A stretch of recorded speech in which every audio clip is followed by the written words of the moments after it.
সেই boring boring সময়গুলো আর ভাল লাগছে না। এত তাড়াতাড়ি চলে এলি টিউশন থেকে? কি আর বলবো, 2 ঘন্টা ধরে টিউশন পড়াচ্ছে টিচার, বোরিং লাগছে সময়। তাই মিথ্যে কথা বলে পেটে ব্যথার নাম করে চলে এলাম। তো এবার কি করবি? কি আর করবো, বাড়িতে পড়বো, মানে অনলাইনে ক্লাস আছে। ঠিক আছে তাই কর।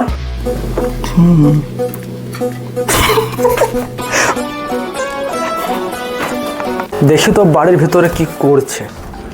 অনলাইনে ক্লাস করতে করতে কেউ হাসে, বাহ বাহ রে বাহ। শিক্ষক মহাশয় একটা মজার কথা বলছিল তাই হাসছিল।